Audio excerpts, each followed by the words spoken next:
go there. The G5 and all of us, and those that work for Peter Obi physically on the ground. What did we do at that time? If you say it's anti-party, what did we do? No, that's a simple question. Governor Makinde and the G5 were celebrated. So he's not wrong. What makes it right in 2023 and then it is wrong in 2027? Makinde and all these guys did all they could to sabotage their party, even if Atiku won't even win or whatever, right? But these ones did all they could to sabotage their own political party for Tinubu. So what was Makinde expecting? So that, okay, once they did that, then when he is now ready to want to run and become president, right? Now all of them will now come together to chase Tinubu away. Like, is that what he was expecting? Do you get me now? So, but yeah, Nigerian political parties have no anything ideological. So it is just anywhere belle face. It is about their interest, like he said. So if their interests align with this right now, they will do open anti-party. They will sabotage their own candidates and then wait for the reward from the other political parties they worked for. And that is the cycle that goes on and on. So in 2020, in 2031, this foulish, they may be the one at the forefront then to say PDP must be strong. PDP must be, we must make sure PDP this and that. But for now, their interest is that if PDP want to die, let it die. Because some people started it. They are just finishing it, you know. He also accused Makinde of shortchanging the people of your state. You remember that dynamite also that were packed in a residential area that exploded last year, early last year, 2024. Now, it was said that Kolu's office released 50 billion naira, you know, as a form of support fund for those who lost their properties, including those who were injured, and then probably the infrastructure in the area to also get kind of updated. Now, you know something, it is said that 50 billion naira was released in August. Makinde here, there is a newspaper headline that says Makinde, your state government compensated the victims of the blast with 4.5 billion naira. That's a lot of money. Do you get what I mean now? 4.5 billion naira from 50 billion naira. So a lot of people are just like playing with the number. Although when government comes, they'll begin to tell you why the 4.5 billion is just this. The other money is meant for these other things. But yeah, he added it to his own shot. Governor Makinde got 50 billion. You got a 50 billion naira in support of the explosion in Ibadan. He never said that to Nigeria. So the president can say the explosion is not worth more than 10 billion. Okay, all right. The president went ahead and gave you the window to be able to contain those challenges and give you 50 billion. That 50 billion did not come into your coffers of your state. It came with you coming to interface with the president, because you came and said you met with the president. You only said a part where you said the president told you that go and organize APC for me, and I said I cannot organize. But you did not tell Nigerians what the president did for you and did for the good people of your state. Let him say I'm lying. Can you verify that? Because I'm not here to come and tell stories I can't support. Because, you know, this is like television. Excuse me. I don't want to come here. I don't want to come here and be showing federal government documents and transfers to your state. I was once a governor. I must stand very responsible to allow the documents of government to be flying on television.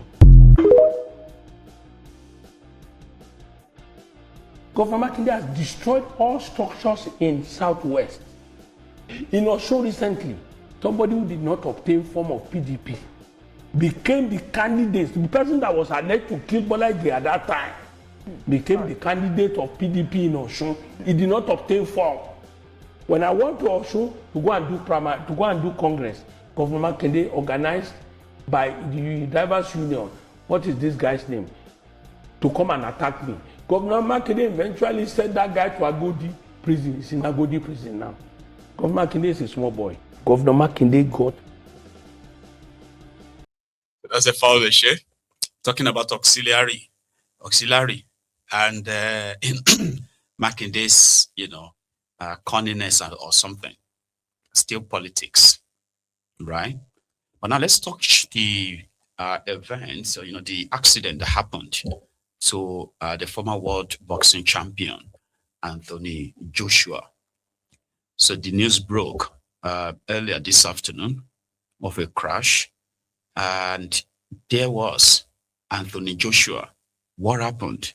Like, he's probably going to have a fight, maybe not anymore.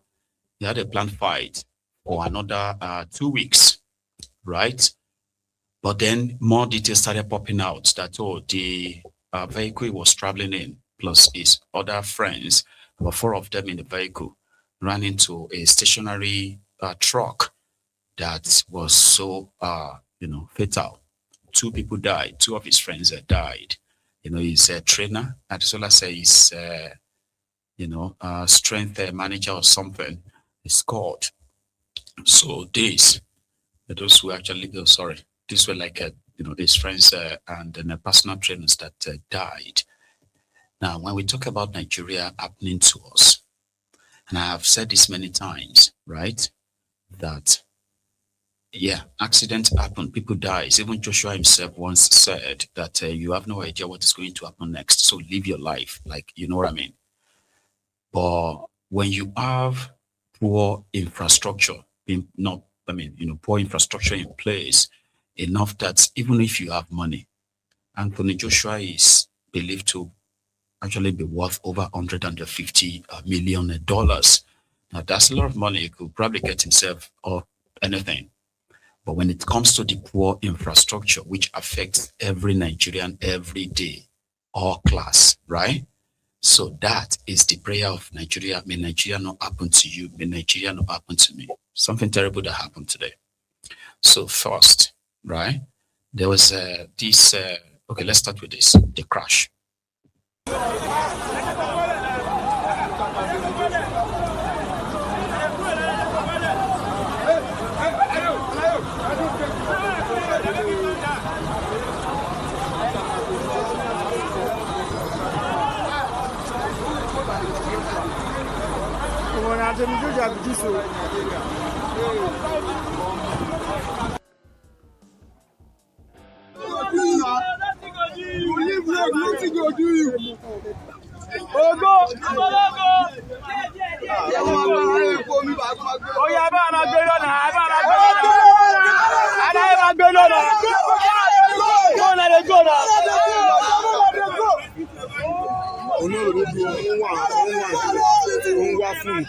Bros, what did they find?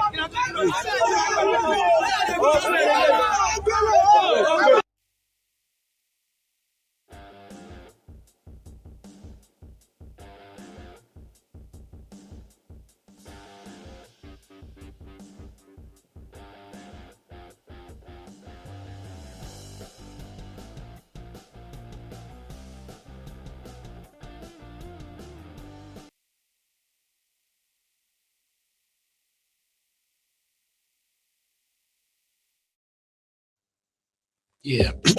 So Joshua survived, and I think they said there with minor injuries that couldn't really be ascertained, right? So there is no paramedics. He had to be, put in a truck, one of the security trucks, to take him to the hospital. But fair enough, it was said that the FRSC, the Federal Road Safety Corps, they actually arrived there earlier. I saw them part of the, in some of the videos that have made it to the internet so far.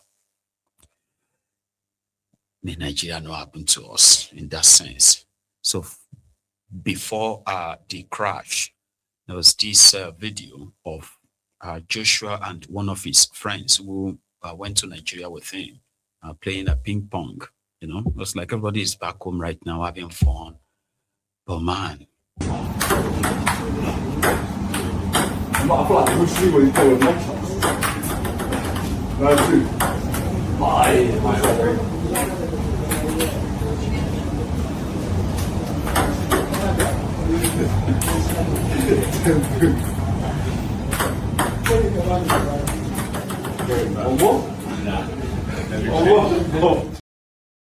everyone else, right? We are back in Nigeria to actually like a cool off, have fun, and then back to work, right? And this was them when they arrived in Nigeria earlier.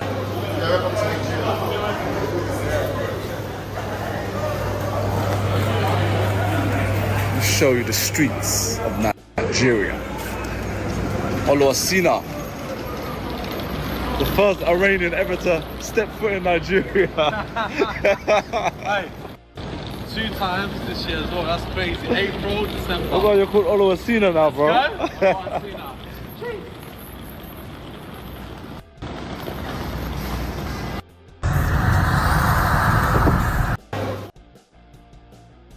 Joshua himself, right? Back in April, there was a video of him on the bike.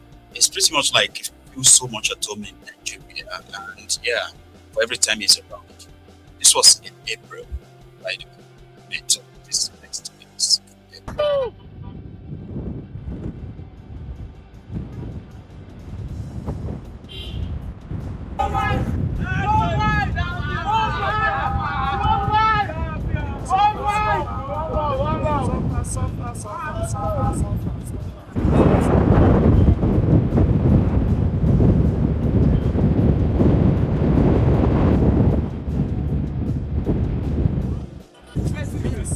We're doing the illegal maneuver in Niger.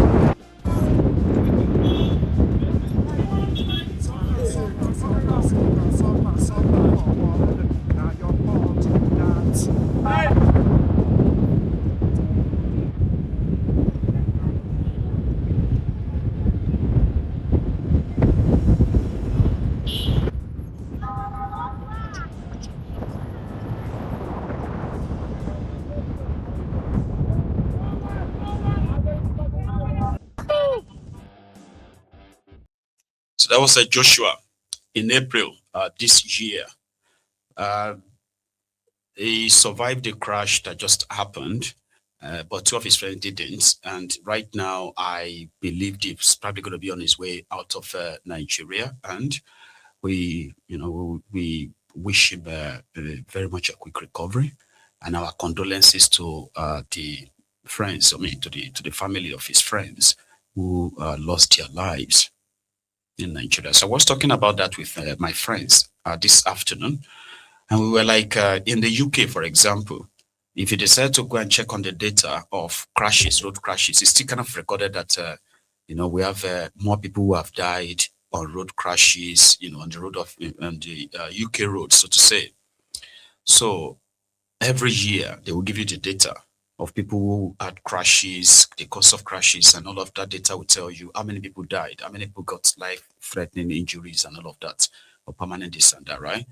I said, if we have something like that in Nigeria, okay, people who died needlessly because of all these terrible roads, poor road markings, and reckless drivings, and the rest of that. That if you have a sort of like all this data that is accessible, like reliable data, maybe people could use that as a means of, advocacy to further pressure the rogues in government to fix the infrastructures, like fix it, implement your own laws and all of that stuff.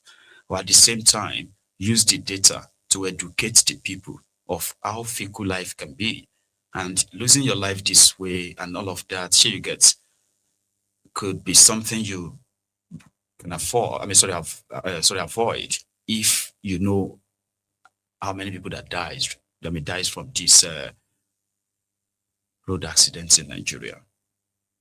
Somebody said, even if you're trying to be very perfect, if you're trying to be, you know what I mean, like try to be safe on the road, drive safe and care about the other road users. Nigerian road users are like mental. Sure you get. So at a point, you may start finding yourself dragging the roads with them like you've got extra lives elsewhere without even knowing. You can get dragged into it that much. So make everybody try to be very careful, okay? Especially those of you who are not really living in Nigeria, that some of those road users and their ways could be so strange to you, and one wrong turn could lead to the second of a fatal end. So again, our condolences to the families as well as the victims as well. Joshua once said, Whatever you're doing in your lives, we're all gonna die one day. So don't get too caught up in the bullshit and the hype. Live your life while you're here, because you never know what's gonna around. You've got heart attacks, disease, wars. Like life could just hit you like that. So try and enjoy every day. That's what I'm trying to say. Whatever you're doing in your lives, we're all gonna die one day. So don't get too caught up in the bullshit and the hype. Live your life while you're here, because you never know what's gonna around. You've got heart attacks, disease, wars. Like life could just hit you like that. So try and enjoy every day. That's what I'm trying to say. Whatever you're doing. yep. So try to live every day, because life can be very short, and anything can happen the next minute. Heart attack, diseases, war, and what have you. So try live somehow. Now the next one here is very brief. I just spotted that before we came on, earlier. The Emir of Hardship, His Royal Highness Kalu, has announced the debt forgiveness to NNPC. Do you know that it was reported, right, that the Nigerian National Petroleum Corporation, NNPC, right, they have not remitted over 200 trillion naira, considered as over $200 billion missing, not remitted since 2015 by this Senate committee in Nigeria, okay? Now, Tinubu announced that he has now forgiven, he's writing off the debt, how much? He said he's writing off the debt of the NNPC, $1.42 billion, and another 5.57 trillion naira is hereby cancelled. I mean, what does that even mean? He said, approval. President Tinubu has approved the cancellation of a substantial portion of NNPC Limited outstanding debt owed to the Federation accounts. What does that mean? Effectively, wiping out approximately $1.42 billion in legacy obligation. The decision was detailed in a document by the Nigerian Upstream Petroleum Regulatory Commission, NUPRC, and presented at the November 2025 Federation Account Allocation Committee FAC meeting. So the committee recommendation, the write-off follows recommendations from the stakeholder alignment committee on reconciling the indebtedness between NNPC Limited and the Federation. Like NNPC failed to remit money, and Tinubu is writing it off. Do you understand what I'm saying? NNPC sells Nigeria crude oil, collects the proceed from Nigeria crude oil, Nigeria LNG, gas, and what have you, right? They collect the proceed. And the agreement was that once they have the money, they will remit it straight into the Federation account that is domiciled in the Central Bank of Nigeria. So they said for the past 10 years, they have the record that over 200 billion US dollars that was supposed to be remitted to Nigeria was not remitted. There is a Senate committee that made that expose. So now I know this is not up to 200 billion naira now. So why is Tinubu writing off? Do you get what I mean? Like, why is he writing it off? Some people were supposed to remit the money. They didn't. The accounts show that maybe they even lied that they've remitted it only to show that, no, you didn't remit the money. Somebody's now clearing it out like $1.something billion, $1.4 billion. Country that is still going about bow in hand, begging for a loan. So they said the debt cancellation covers legacy obligation up to 31, blah, blah, production sharing contract, domestic supply, blah, blah, blah.